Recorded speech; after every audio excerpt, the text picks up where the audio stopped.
हमारे एंकर आपसे पूछना चाह रहे हैं कि ये जो एटकिन बेसिस फाइनल किया गया है, आज तक चंद्रयान से पहले यहाँ कोई और पहुंचा है? नहीं, ये जो सतह जो पर्टिकुलर स्पॉट डिसाइड किया गया है, ये एक ऐसा स्पॉट है जहां पे आज तक कोई देश, किसी भी देश का कोई भी मिशन यहाँ पे लैंड नहीं कर पाया। अटेम्प्ट किया है किसी ने? अटेम्प्ट भी नहीं कर पाया। अटेम्प्ट भी इंडिया ने ही किया था। अच्छा। हाँ, चंद्रयान 2 का जो अटेम्प्ट था, हाँ। वो भी इंडिया के द्वारा था।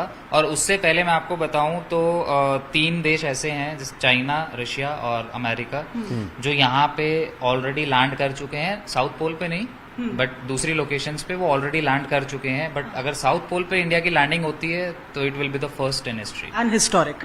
बिल्कुल हिस्टोरिक। क्या आपने बताया कि इस तरीके के कुछ मिशन होते हैं तो जाहिर तौर पर सब कुछ वेक स्टडीज के लिए नहीं जाता, सिस्टमैटिक तरीके से कुछ चीजें होती है जिसके लिए भेजा जाता है। चंद्रयान 3 की अगर बात करें, क्या कुछ एक्सपेक्ट करना चाहिए इस मिशन से? क्या कुछ स्टडीज सामने आ सकती हैं? बिल्कुल।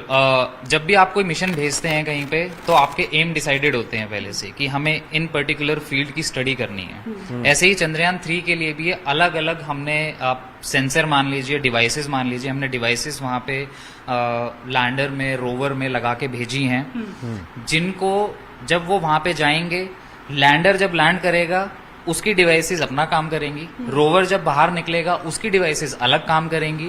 और ये रिलेटेड हो सकती हैं कि चंद्रमा की सतह की स्टडी करना, चंद्रमा पे जो कंपन जो होती हैं, सीस्मिक डिवाइसेस है चंद्रयान 3 में? टोटल इसमें 6 डिवाइसेस हम भेज रहे हैं। 6 में से एक जो है ऑलरेडी उसने अपना काम शुरू कर दिया है। जो मून ऑर्बिट से हम बात करें, तो वो ऑर्बिटर स्टडी करने वाला है। अच्छा, एक ऑलरेडी डिवाइस जो है वो काम ऑलरेडी डिवाइस जो है वो प्रोपल्शन मॉड्यूल जिसे हम बोलते हैं, जो जिस हिस्से से विक्रम लैंडर अलग हो चुका है, उस हिस्से में वो डिवाइस लगी। प्रियंका, उनसे पूछिएगा ऑलरेडी अपना काम वो जो पिछली बार का ऑर्बिटर है, क्या वो ऑर्बिटर अभी भी सक्रिय है? उसकी क्या भूमिका होगी? पहुंचने के बाद, लैंड करने के बाद अपना काम शुरू करेंगे। जो पिछली बार चंद्रयान 2 की जब हम बात कर रहे हैं, तो जो ऑर्बिटर उस वक्त था, क्या वो अभी भी सक्रिय है? उसकी क्या भूमिका होने वाली है? उस टाइम पे जो ऑर्बिटर था, इसी वजह से ये एक डिफरेंस है चंद्रयान 2 और चंद्रयान 3 में, कि ऑर्बिटर ऑलरेडी वहां पे डिप्लॉय हो चुका था। चंद्रयान 2 में से जो सिर्फ बची हुई चीजें थी वो थी लैंडर और रोवर, जो कि हमारी सक्सेसफुल नहीं हो पाई थी। तो इस बार जैसा कि आपको अगर पता हो तो चंद्रयान 2 और चंद्रयान 3 की जो कॉस्टिंग है, उसमें भी बहुत रिडक्शन हुआ है। जी। वो 900 करोड़ के आसपास का मिशन था, ये कुछ 615 करोड़ के आसपास का मिशन है। तो ये इसलिए है क्योंकि हमने इसमें से ऑर्बिटर हटा दिया है, क्योंकि ऑर्बिटर ऑलरेडी अपना काम कर चुका है। वो ऑलरेडी वहां पे ऑर्बिट कर रहा था, और उसने बहुत सारी हमें सुंदर जो पिक्चर्स है, वहां की फोटोग्राफ है चंद्रमा की। तो प्रियंका, इनको पूछिए हमें भेज चुका कि है। पेलोड जो है पिछली बार से ज्यादा है, करीब 3.9 टन है। तो क्या इसका मतलब यह है कि इस बार जो विक्रम रेंजर है और प्रज्ञान रोवर है, पिछली बार से भारी हैं और भी ज्यादा सॉलिड बनाए गए हैं, या उसमें यंत्र ज्यादा फिट किए गए हैं? आप सुन रही हैं? बिल्कुल, जैसे पिछली बार की तुलना में अगर बात की जाए तो लोड इस बार ज्यादा है।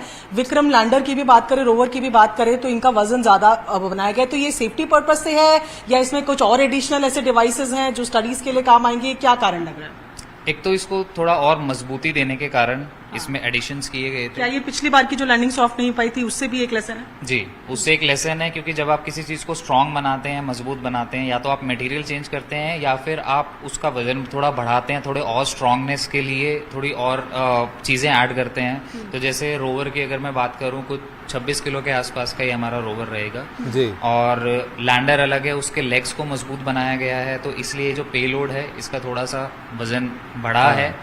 बट जहां हम देखें, वजन बढ़ाने के साथ साथ इसरो की बहुत एक खास बात है कि एक कॉस्टिंग इतनी रिड्यूस कर देते हैं कि एक एग्जाम्पल भी दिया गया था कि आप एक टैक्सी में या ऑटो रिक्शा में चलने के बराबर जो है वो हम उतने में चांद पे पहुंच गए। चांद पे नहीं, एक और बात प्रियंका आप उनको बताइए और दर्शकों को भी बताएं कि इंडियाना जोन्स जो पिक्चर आई थी 2900 करोड़ में बनी थी, जबकि चंद्रयान 3 615 करोड़ में बना है। तो आप समझ रही हैं? तो देखिए, हमारे एंकर आनंद जो है वो बता रहे हैं कि इंडियाना जोन्स जो मूवी आई थी उसका बजट इतना हाई था, 2900 लगभग शायद करोड़ बता रहे हैं। हाँ, 2941 करोड़, 615 करोड़ के लगभग, और 615 करोड़। एक आप इनसे प्रश्न एक और पूछिए प्रियंका। कंपेयर कर रहे हैं तो एक हॉलीवुड मूवी कि से भी ये विज्ञान, ये जो विक्रम रेंजर है, ये अपनी गति धीमी कैसे करेगा?